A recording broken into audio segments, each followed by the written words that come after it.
السلام علیکم دوستو، امید کرتا ہوں آپ سب خیریت سے ہوں گے۔ جیسا کہ آپ سب جانتے ہیں، یہ ربیع الاول کا مہینہ ہے اور یہ ہمارے نبی حضرت محمد صلی اللہ علیہ وسلم کی ولادت کا مہینہ ہے۔ 12 ربیع الاول کو ہمارے پیارے نبی حضرت محمد صلی اللہ علیہ وسلم کی ولادت کا دن ہے۔ تو اس دن کچھ لوگ عید میلاد النبی مناتے ہیں۔ ہم مولانا الیاس گمن صاحب کا بیان سنتے ہیں کہ عید میلاد النبی کی شرعی حیثیت کیا ہے۔ تو آئیں ہم ویڈیو کو سٹارٹ کرتے ہیں۔ ہم سب کو چاہیے کہ رسول اللہ صلی اللہ علیہ وسلم کی آمد پر خوشی کا اظہار کریں اور خوش ہونا چاہیے۔ جو شخص رسول اللہ صلی اللہ علیہ وسلم کی دنیا میں آمد پر خوش نہیں ہے وہ شیطان ہے، کافر ہے، بے شک، بےایمان ہے، جو حضور کی آمد پر بے خوش شک، نہیں ہے۔ لیکن رسول اللہ صلی اللہ علیہ وسلم کی آمد پر خوش ہونا اور ہے اور جشن عید میلاد النبی منانا اور ہے۔ رسول اللہ صلی اللہ علیہ وسلم کی آمد پر خوشی اور ہوتی ہے، جشن اور ہے۔ آپ کی آمد اور ہے، جشن میلاد النبی اور ہے۔ پھر جشن عید میلاد النبی یہ بالکل الگ تھلگ بات ہے۔ شریعت نے دو عیدیں بتائی ہیں، ایک عید الفطر اور ایک عید الاضحیٰ۔ عید الفطر رمضان گزرا اور اس کے بعد ایک ماہ روزے رکھے، رمضان میں مشقت برداشت کی ہے، اللہ نے فرمایا مہمانی ہے ہماری طرف سے، آج کھاؤ۔ عید الفطر، عید الاضحیٰ آ گئی، یہ 3 دن خدا کی طرف سے مہمانی ہے، اللہ کے نام پہ جانور ذبح کرو اور کھاؤ۔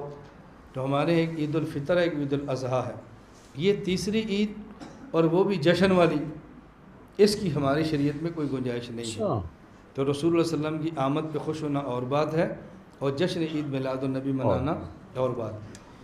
پھر رسول اللہ صلی اللہ علیہ وسلم کی آمد پر لوگ پرچم لگاتے ہیں، اور پرچم ایسے جس پہ نبی پاک صلی اللہ علیہ وسلم کا روضہ مبارک بنا جی ہوتا ہے، بالکل، کوئی پرچم ایسے ہو جس پہ رسول اللہ صلی اللہ علیہ وسلم کے نالین مبارک جی بنے بالکل، ہوتے ہیں۔ اور جو ہی میلاد النبی عید کا ان کا 12 ربیع الاول کے دن گزرتا ہے تو گزرنے کے فوراً بعد ایک بعد 2 دن بعد وہ لڑیاں ٹوٹتی ہیں، حضور پاک صلی اللہ علیہ وسلم کے روضہ مبارک کی تصویر وہ مٹی ایسے کی ہی ہے ہوتی بالکل، ہے، نالین مبارک کی تصویر مٹی کے بالکل، اوپر ہوتی ہے۔ اور یہ سنی بات نہیں ہے، میری اپنی آپ بیتی ہے۔ گزشتہ سال کی بات ہے، ایک بندہ فوت ہوا، میں تعزیت کے لیے ان کے یہاں گیا، میں نے گلی میں دیکھا تو کچھ جھنڈے نیچے گرے ہیں، کچھ جھنڈے اوپر ہیں۔ میں نے کہا نیچے جھنڈا لاؤ، میں نے کہا دیکھو اس پہ حضور پاک کے روزے کی تصویر ہے، تو تم نے روزے کو ناریوں کے اندر گرانا تھا، یہ کون سا تم نے حضور کے ساتھ محبت کا اظہار کیا ہے؟ اس لیے وہ کام کرو جس پہ اللہ کے نبی خود خوش ہیں، اور وہ کام نہ کرو کہ جس پہ رسول اللہ صلی اللہ علیہ وسلم خوش نہیں بلکہ اللہ کے نبی ناراض ہیں۔ اور ایسے کام اپنی طرف سے کرنا، مخصوص دن متعین کرنا، اس کو باعث اجر و ثواب سمجھنا، اور جو وہ کام نہ کرے اس کو گستاخ کہنا، اس کی شریعت میں اس کوئی طرح کی گنجائش ویڈیو نہیں۔ میں نے بھی دیکھی ہیں۔ لوگ آپ سے کہیں گے اگر ہم نے 12 کا دن میلاد النبی کا متعین کیا تو جرم ہے، تم نے رائے بریلی کے اجتماع کے دن 3 متعین کی، جرم نہیں ہے؟ ختم بخاری کی تاریخ رکھی تو جرم نہیں ہے؟ سالانہ جلسے کی تاریخ کی تو جرم نہیں ہے؟ دستار بندی کا دن متعین ہے، جرم نہیں ہے؟ تم نے نکاح کے دن متعین کیا تو جرم نہیں ہے؟ اور ہم نے حضور خوشی کا دن متعین کیا تو جرم ہے؟ میں نے کہا بات اچھی طرح سمجھو، ہم اگر رائے بینٹ کی تاریخیں متعین کرتے ہیں، ان تاریخوں پر کوئی رائے بینٹ نہ آئے تو ہم اسے گستاخ بے نہیں شک، کہتے۔ ہم ختم بخاری، ختم تحاوی، کوئی اور کتاب ختم کرتے ہیں، اس کا دن متعین کرتے ہیں افراد کو جمع کرنے کے لیے، جو نہ آئے اس کو بے مجرم نہیں شک، سمجھتے۔ اور ہم اگر جلسے کی تاریخ طے کرتے ہیں تو یہ نہیں کہتے جو ہمارے جلسے میں آئے گا ثواب ہے، نہیں آئے گا تو گناہ ہے، آج جلسہ کرو تو اجر ہے، آج نہیں ملو گے تو گناہ ہے، جو آج کرتا ہے اس سے حضور خوش ہیں، جو آج نہیں کرتا وہ شیطان کا ساتھی ہے۔ یہ کام ہم نے کبھی بھی نہیں کہا۔ تو تمہارے تعین میں ہمارے تعین میں کچھ یہ فرق نہیں۔ بالکل مولانا کی بات بالکل درست ہے۔ میں نے یہ کافی ویڈیو ایسی دیکھی ہیں کہ لوگ کہتے ہیں، کچھ لوگ کہتے ہیں کہ بھئی جو نہیں مناتا یا جو یہ کام نہیں کرتا وہ گستاخ ہے، وہ ایسے ہے، وہ ایسے، کافی برا بھلا ان کو بولا جاتا ہے۔ تو میں نے یہ ویڈیو اس طرح کی میں نے بھی سنی ہے، امید ہے کہ میرا خیال ہے کہ آپ نے بھی سنی ہوں گی، باقی آگے انشاءاللہ دیکھتے ہیں۔ پھر اسی طرح جشن میلاد النبی جب یہ لوگ مناتے ہیں تو جرم کتنا ہے، پورا دن جانور کو لیا، گڈھے کے اندر باندھ دیا، جانور کو لیا اور بلا وجہ پورا اس کو ریڑھی کے ساتھ باندھا ہوا ہے، اور پورا دن پھر اس کو مشقت میں ڈالتے ہیں، پھر روڈ بلاک ہوتے ہیں۔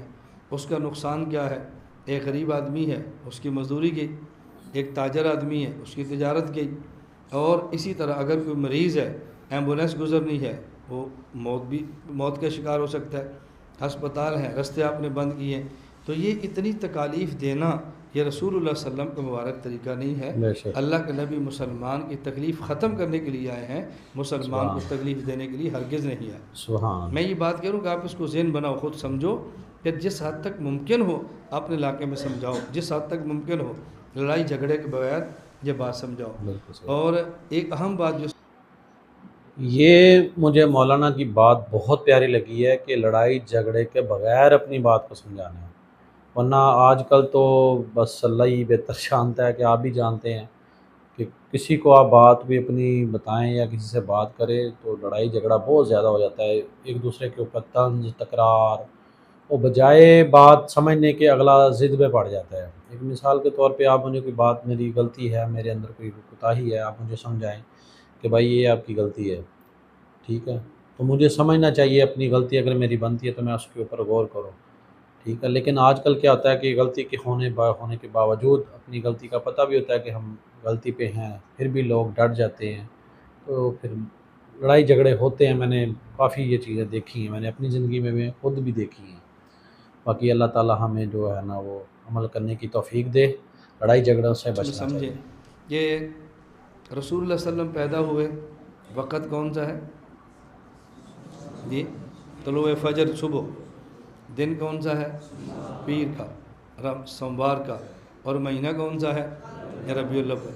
اب وقت دیکھو طلوع فجر صبح کا، دن دیکھو سوموار اور پیر کا، اور مہینہ دیکھو ربیع الاول کا۔ تو جو لوگ جشن مناتے ہیں نہ صبح صادق کی بات، نہ طلوع فجر کی بات کرتے ہیں صبح کی، نہ ہی سوموار کی بات کرتے ہیں، اگر کریں گے تو صرف اور صرف ربیع الاول کی بات کریں گے۔ حالانکہ تین چیزیں الگ ہیں۔ آپ فجر کے وقت پیدا ہوئے سارے مانتے ہیں، پیر کے دن پیدا ہوئے سارے مانتے ہیں، 12 ربیع الاول پیدا ہوئے اس کو سارے نہیں مانتے۔ خود جشن عید میلاد النبی منانے والے جس شخص کو اپنا امام مانتے ہیں، مولانا احمد رضا خان، انہوں نے فتاوی رضویہ میں ان کا ایک رسالہ نطق الہلال کے نام پہ انہوں نے لکھا کہ حضور کی پیدائش 12 کو نہیں تھی بلکہ 8 ربیع الاول کی تھی، اور آپ کی وفات 12 ربیع الاول کو ہے۔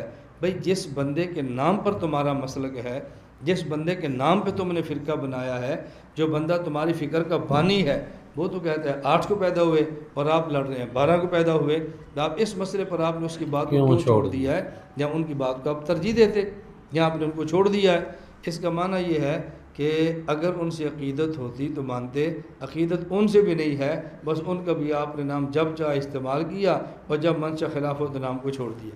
یہ بات مناسب نہیں ہے، تو میں نے اس لیے گزارش کی ہے کہ ربیع الاول حوالے سے اس چیز کا خیال کرو۔ اب جو لوگ اس دن جھنڈیاں لگاتے ہیں، ریڑے سجاتے ہیں، اور اس قسم کے جتنے کام کرتے ہیں، آپ ایمان سے بتاؤ اگر ان کی بجائے اسی پیسے کو کسی مدرسے پہ لگا دیں، الگ مدرسہ بن جائے، مسجد پہ بنا دیں، مسجد پہ لگا دیں، مسجد بن جائے، کسی یتیم کے لگا دیں، اس کی اچھی خاصی پرورش ہو جائے، کسی خاتون کو دیں، اس کی شادی ہو سکتی ہے، غریب کی غربت پروری ہو سکتی ہے۔ اتنا پیسہ جو ہم اڑا رہے ہیں، اگر اس پیسے کو مناسب جگہ پر لگا دیا جائے تو اس میں حرج کی بات نہیں ہے، دین کا فائدہ بہت ہے۔ ممکن ہے اس پر کوئی تمہاری ذہن سازی کرے کہ یہ لوگ تو مستشرقین قربانی پہ کہہ رہے ہیں کہ تم جو 3 دنوں میں کروڑوں جانور ذبح کرتے ہو اور ان کا پیسہ ضائع کرتے ہو، اگر کروڑوں جانور ذبح کرنے کے بجائے ان کا پیسہ ہو اربوں کی صورت میں، یتیم خانہ بناؤ، ہسپتال بناؤ، مدرسہ بناؤ، مسجد بناؤ، سکول بناؤ، اور یہ ساری چیزیں تم بناؤ۔ یہ اعتراض تو ان کا بھی تھا، تو تم نے ان کی وجہ سے قربانی تو نہیں چھوڑی، اور یہ اعتراض آپ نے ہمارے اوپر کر دیا۔ ہم نے کہا قربانی کا مسئلہ الگ ہے اور یہ مسئلہ الگ ہے۔ قربانی کا مسئلہ قرآن کریم میں ہے، نص قطعی سے ثابت ہے، جس کا انکار کرنا کفر ہے، اور قربانی کا مسئلہ آج کا نہیں ہے، ابراہیم علیہ السلام کی سنت مبارکہ ہے، اور اللہ کے نبی نے خود ارشاد فرمایا قربانی کے دنوں میں افضل ترین عبادت، اللہ کے نبی نے فرمایا ما عمل آدمی من عمل افضل یوم النحر من احراق الدم، ان 3 دنوں میں قربانی کے خون بہانے سے بہتر کوئی عمل ہی نہیں ہے، افضل ترین عمل یہ ہے خاص جو عمل ہے خاص، یہ میں خاص عمل کیوں کہہ رہا ہوں؟ لوگ کہیں گے پھر یہ نماز سے بھی افضل ہے، یہ فلاں سے بھی افضل ہے، حج سے بھی افضل۔ ان دنوں کے جو مخصوص یہ اعمال ہیں اس میں اس سے افضل کوئی عمل نہیں ہے، تو اس پر چونکہ نص آ گئی ہے ہم اپنے قیاس کو چھوڑ دیتے ہیں، اور یہاں نص موجود نہیں ہے اس لیے جھگڑنے کی ضرورت نہیں ہے۔ اللہ ہم سب کو حضور اکرم صلی اللہ علیہ وسلم کی سنت مبارکہ کے مطابق زندگی گزارنے کی توفیق عطا آمین فرمائے۔ آمین اللہ ہمیں ہر عمل مسنون کرنے کی آمین توفیق عطا فرمائے، اور شرک و بدعات سے اللہ پاک ہم سب کی آمین۔ حفاظت فرمائے۔ وآخر دعوانا ان الحمد للہ رب العالمین۔ دوستوں کہ جیسا کہ آپ سب نے یہ مولانا الیاس کومن صاحب کا بیان سنا ہے، تو آپ کی کیا رائے ہے، آپ اپنی کیا رائے رکھتے ہیں؟ ٹھیک ہے، آپ کمنٹ باکس میں ضرور بتائیے گا۔ باقی اللہ تعالی ہمیں دین پر عمل کرنے کی توفیق عطا فرمائے، اللہ ہمیں دین کو سمجھنے اور سمجھ کر اس پر عمل کرنے کی توفیق عطا فرمائے، آمین۔ دعا میں یاد رکھیے گا۔ اوکے، اللہ حافظ۔